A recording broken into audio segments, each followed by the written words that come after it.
정치 현안에 대해 여야의 상반된 시각과 의견 토론해 봅니다. 정치 맞수다 시간. 오늘은 장성철 공론센터 소장, 윤재관 더불어민주당 정책위 부의장 두 분 함께 하겠습니다. 어서 오십시오. 안녕하세요. 네. 자, 미국의 우리 정부에 대한 도감청 의혹이 일파만파입니다. 자, 두 분께 이 대통령실의 입장 발표라든지 이를 바라보는 이 야당의 공세라든지 이 전체적으로 어떻게 보시는지를 여쭙게요. 대통령실 입장은 이와 같아요. 상당수가 위조됐다. 우리가 미국에 전달할 입장이 없다. 그리고 한미 동맹의 신뢰는 굳건하다. 이 입장이거든요. 그러니까 도청 문제와 관련해서는 문제 제기를 하지 않겠다라는 거예요. 이것은 상당히 좀 문제가 있어 보인다라고 말씀을 드려요. 대한민국 대통령실의 안보실에 있는 중요한 두 분의 대화가 어쨌든 도청됐잖아요. 이것이 공개돼 버렸잖아요. 국익에 상당히 손해나는 그런 일들이 벌어졌잖아요. 아무 얘기도 안 해요. 이것은 문제가 있죠. 한미동맹 중요하죠. 한미동맹 중요하니까 분명히 대한민국 대통령과 대통령실로서는 우리 입장을 제대로 정확하게 전달하고 사과받을 건 받아야 합니다. 좋은 게 좋은 것이 국제관계에서 통하지 않는다라고 말씀을 드리고, 저는 그렇다고 민주당이 아이 거봐 용산 이전 잘못했잖아. 그것 때문에 지금 이렇게 도청당한 거 아니야? 이런 식으로 몰고 가는 것은 상당히 좀 무리가 있어 보인다라고 말씀을 드리고요. 또한 국민의힘이 민주당은 결국에는 한미 이런 정상회담 폄하하려고 또 잘못되라고 지금 정치적인 공세를 하는 거야. 정쟁의 수단으로 끌어들이는 거야. 이렇게 하는 것도 좀 맞지 않는 것 같아요. 이건 냉정하게 원론적인 우리의 입장을 전달하고 사과받을 건 사과받아야 하지, 이것을 국빈방문과 이 도청 문제를 같이 결부시켜서 이거가 문제가 제기가 되면 한미동맹은 훼손된다. 이런 식의 입장으로 국민들께 비춰지게 하는 것은 옳지 못하다라고 말씀드립니다. 네, 윤 의장님. 네, 소 잃고 외양간도 못 고치는 그런 입장을 계속 펼치고 있는 게 아닌가 싶습니다. 본질을 완전히 대통령실에 흐리고 있죠. 위조와 도감청은 다른 문제 아니겠습니까? 위조됐다는 게 도감청이 없었다는 문제하고 치환될 수는 없는 문제 아닙니까? 지금 말씀하셨듯이 도감청은 분명히 있었다고 다들 확신하고 있는 상황에서 이렇게 서둘러 덮으려고 하는 이유가 뭡니까? 우리가 피해국인 우리나라가 서둘러서 이 문제를 덮으려고 하면 어떻게 재발 방지를 어떻게 요구할 수 있으며 우리가 다음에 소를 잃었는데 외양간을 어떻게 고칠 건지를 어떻게 알 수가 있겠습니까? 이런 상황에서 대통령실에 오늘의 입장 전달할 게 없다 이런 표현들은 정말 국익에 반하는 것이자 지금의 사태를 벌어지고 나서 다음에 어떠한 태도를 대통령실에 보이냐 그 문제까지 전체적으로 봐서 이 국민들께서 이번 사안을 평가하실 텐데요. 네. 매우 비판적인 상황이 계속 이어질 수밖에 없는 상황이 됐다 이렇게 말씀드립니다. 그 야당이 문제 제기하는 부분이요. 일단 대통령실을 옮기면서부터 이건 예견됐던 일이다. 그 부분이 사실은 발전적인 논의가 아니다. 이런 시각에 대해서는 어떻게 생각하십니까? 그 절속 이전에 대해서 얘기 나올 때 그 초스피드로 이전 문제를 처리하는 과정 속에서 여야가 공히 국회에서 그런 문제들에 대해서 지적을 했지 않습니까? 이 보안 문제가 심각하게 벌어질 수 있다라고 하는 것들을 얘기가 됐었는데 이미 이게 이제 현실화됐단 말입니다. 그러면 그동안에 있었던 사안에 대해서 다시 한번 훑어보고 우리는 무엇을 해야 될 것인지를 가지고 얘기해야 될 텐데 자꾸 그거를 가지고 다시 이제 프레임 전쟁으로 돌린다는 말입니다. 야당에 대해서는 혹세무민하는 사람처럼 이렇게 매도하는 형태가 되는데 그런 식으로 하면 절대 문제가 안 풀리죠. 민주당의 입장은 이런 겁니다. 그 과정 속에서 옮기더라도 옮길 때 고려해야 될 요소들이 엄청 많은데 그런 것들을 다 제외하고 40 며칠 만에 옮기는 게 과연 국가를 위해서 맞는 일이냐. 그리고 그 옮기는 공간이 미군 주둔지하고 바로 인접해 있는 곳으로 가는 게 정말 국익에 부합하느냐. 이런 문제 제기였다는 겁니다. 그런 문제 제기가 지금 국민들로부터 설득력 있는 사건이 벌어졌으면 야당에게 문제 뭐라고 할 게 아니고 미국에 항의하고 재발 방지 요구를 해야죠. 왜 자꾸 무슨 사안만 벌리면 일본에 대해 해야 될 얘기를 우리나라 국민들한테 화살을 돌리고 공격하고요. 야당에게 공격하고 이렇게 프레임 전쟁만 하고 있을 때가 아니지 않습니까? 네. 네. 그 점에 대해서 꼭 지적하고 싶습니다. 그러니까 야당은 여러 가지 문제 중에 하나로 이제 뭐 여러 가지를 언급을 하고 있는 건데 그걸 프레임을 어떻게 씌워가지고 공격을 하면 더 양상이 이상해진다라는 말씀을 하시는 거고 그 결국에는 이제 이걸 가지고 한미 정상회담을 할 때 우리 정부가 네. 무언가를 요구하거나 이걸 지렛대로 쓸 수 있을 것인가 이제 이게 보는 시각이 또 여러 가지거든요. 그러지는 않을 것 같아요. 왜냐하면 오늘 김태호 제1차장이 미국 가면서 뭐라고 했냐면 감청 의혹 속에 이 상당수가 미조됐고 미국에 전달할 입장이 없다고 그랬어요. 우리 의견을 제시하지 않겠다고 그랬단 말이에요. 그럼 이것을 국빈 방문이라든지 아니면 여러 가지 현안 문제와 관련해서 지렛대로 이용할 생각이 전혀 없는 것 같습니다. 그러니까 이것은 다른 차원의 문제라고 생각이 들어요. 국빈 방문과 또 이 문제는 다른 외교적인 공식적인 통로를 통해서 항의하고 사과받을 건 사과받고 그래야 할 것 같다라는 생각이 드는데 대한민국 주권 국가잖아요. 네. 그런데 미국 우리가 우호관계 우리 미국의 도움을 받아서 북한의 핵 위협 막아야지. 그러기 위해서는 미국이 잘못했더라도 우리는 가만히 있어야 되겠어. 이런 접근은 잘못된 것 같아요. 잘못한 건 잘못한 거잖아요. 도청한 거 잘못한 거잖아요. 도청 당한 것도 대통령실 잘못한 거잖아요.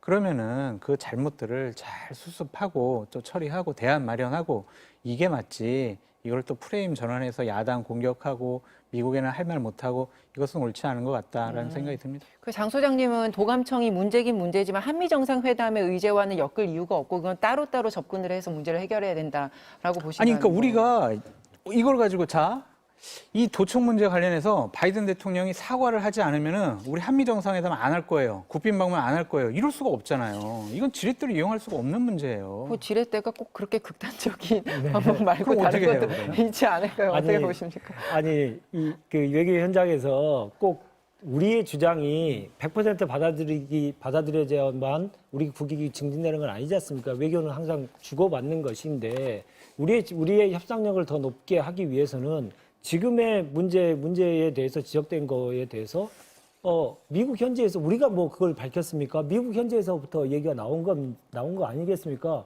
그러면 어떤 과정을 통해서 이렇게 됐고 유출로 인해서 우리가 받을 국익의 침해에 대해서는 당당하게 얘기하고 그 점에 대해서 야당과 국민의 비판들이 많이 받고 있으니 성의 있는 조치를 바란다. 이거 자체가 지렛대 역할을 할 수가 있는 거죠. 왜 그 자체를 아예 하지 않겠다고 스스로 덮어버립니까? 하루 만에? 그러니까 부의장님 말씀 맞는데 이게 현실적으로 우리가 국빈 방문을 하는 입장에서 이걸 갖고 이거 우리가 문제 안 삼을 테니까 IRA라든지 반도체법이라든지 이거 우리한테 유리하게 해달라. 이렇게 한다고 한들 미국이 듣겠냐고요. 이 문제 가지고. 그러니까 이 문제는 주권의 문제고 다른 외교적인 문제로 우리가 처리해야 될 것이고 한미 정상회담의 의제는 다른 쪽으로 협상을 해야 된다. 저는 투트랙으로 가야 한다라고 말씀드려요. 근데 한 가지 여기서 말씀드리고 싶은 건 네. 뭐 저 의견도 있을 수 있는데 미국의 존 커비 조정관의 언론 브리핑을 보면 이 문제에 대해서 상당히 심각하게 바라보고 있다라고 얘기를 하고 있습니다. 네. 그런데 우리는 아무 일 없다는 듯이 하루 만에 그냥 덮자는 거예요. 그럼 안 되죠. 아무 의견도 없다는 겁니다. 이거 자체가 한미 정상회담을 앞두고 있어서가 아니고요. 대등한 관계의 주권국가로서 우리가 미국에 해야 될 말들을 분명하게 해야 되는 네. 그런 상황이 벌어지고 있음에도 불구하고 미국마저도 심각한 상황이라는데 우리는 아무 문제 없고 야당이 문제라고 하고 국민이 문제라고 하잖아요. 이런 상황이 됐기 때문에 문제를 지적하지 않을 수가 없고 또 하나 이번이 또 한일 정상회담 바로 직후에 있을 또 한미 정상회담이지 않습니까? 왜 우리나라는 매번 이렇게 저자세인가? 이 점에 대해서는 국민들의 그 마음을 헤아릴 줄 아셔야 되지 않을까 싶습니다. 그거 그냥 넘어가면 안 되지 않을까요? 부회장님 말씀 옳은 말씀이에요. 근데 전 대통령실에 드리고 싶은 말씀이 뭐냐면 청와대보다 지금 대통령실 훨씬 더 보안이 강하고 탄탄하다. 이거 도청할 가능성이 없다. 이런 식으로 해서 해명을 하고 있잖아요. 근데 현실적으로 도청 당했잖아요. 그러니까 많은 국민들과 야당과 언론이 지적하는 안보 상황, 보안 상황에 대해서는 다시 한번 제대로 점검을 했으면 좋겠어요.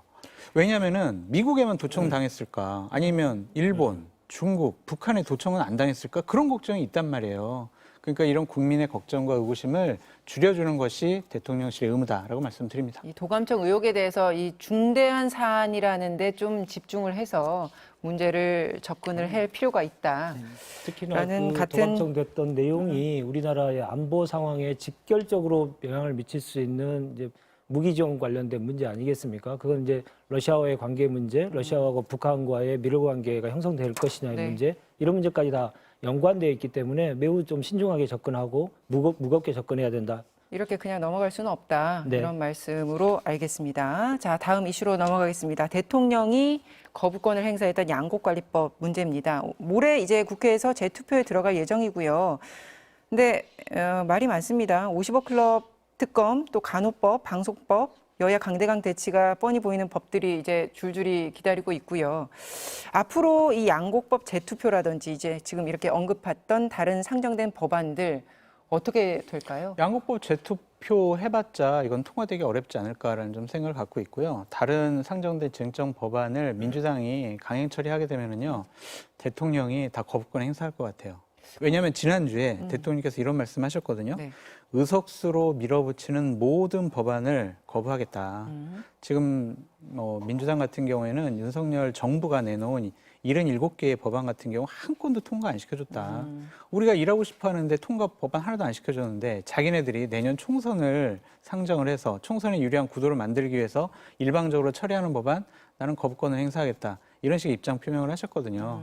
그래서 내년 총선 때까지는 여야가 대화 타협 없이 계속 충돌 이런 갈등과 분열 이거 계속 국민들께서 국회 상황을 보실 것 같아서 심히 걱정스럽습니다. 그러니까 총선 성적표를 받아들어야지 그때 뭔가 입장을 그렇죠. 정할 수 있다는 말씀을 네. 하시는 거고. 네. 저는 이 문제를 심각하게 바라보는 것은 선거라는 과정을 희화화시켰기 때문이라고 생각합니다. 왜냐하면 양곡법과 관련돼서도 대선 전에 윤석열 대통령이 2021년 12월에 쌀값이 그때 대거 폭락할 때 정부가 강력한 조치를 취하라고 공개적으로 입장을 표명했습니다. 그런데 불구하고 집권하고 나서는 그걸 야당이 추진하는 내용에 대해서 발목 잡기를 해요. 간호법도 마찬가지입니다. 여야가 합의해서 상임위를 통과했던 법이고 윤석열 대통령이 후보 시절에 공약으로 내걸었습니다. 간호법을 제정하겠다. 근데 이걸 또 거부권을 행사하겠다는 거예요. 그러면 선거 과정에서 국민들께 약속했던 사항들을 하나하나씩 뒤집고 지키지 않으면서 그것을 부끄러워하기 이전에 그냥 남 탓을 계속 하는 거예요. 이런 상황이 계속 벌어지면 선거 과정 속에서 국민들께 약속하고 공약했던 사안들을 안 지키는 것을 이렇게 뻔뻔하게 계속 하는 것을 국민들이 언제까지 납득을 해야 됩니까?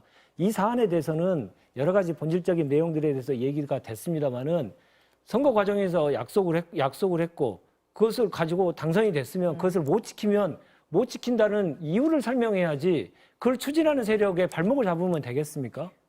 잇따른 대통령의 거부권 행사에 대해서 부담일 거라는 시각과 그리고 여당 내부에서도 불편한 시각들이 있는 것 아닙니까? 부담이죠. 왜냐하면 네. 간호사법 같은 경우에는 대통령 공약사항이었잖아요. 그럼 이거를 본인이 거부권을 행사하겠다고 하는 것은 약속을 지키지 않는 거잖아요.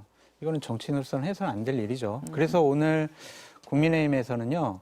간호사법 제정안과 의료법 개정안에 대해서 네. 중재안을 만들었어요. 아, 그래서 그래요? 13일 날 민주당이 강행 처리하려고 하는데 네. 야당과 협상하겠다고 지금 안을 내놓은 상황이거든요. 그래서 한 이틀간의 또 여야 간의 정치력, 협상력을 한번 지켜보시죠. 네. 알겠습니다. 네. 오늘 또 기쁜 뉴스가 하나 있었는데 간만에 네. 윤재욱 신임 원내대표께서 그 회의장의 백드롭을 바꾸셨어요. 의회 정치 복원.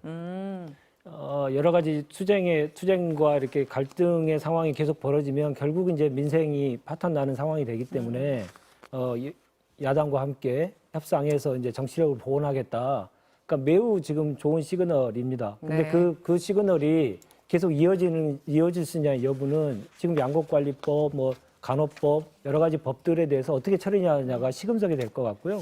알겠습니다. 윤재욱 대표의 그 생각이 계속 이어졌으면 좋겠다 생각합니다. 자, 오늘은 희망을 갖고 이렇게 해피엔딩 할까요?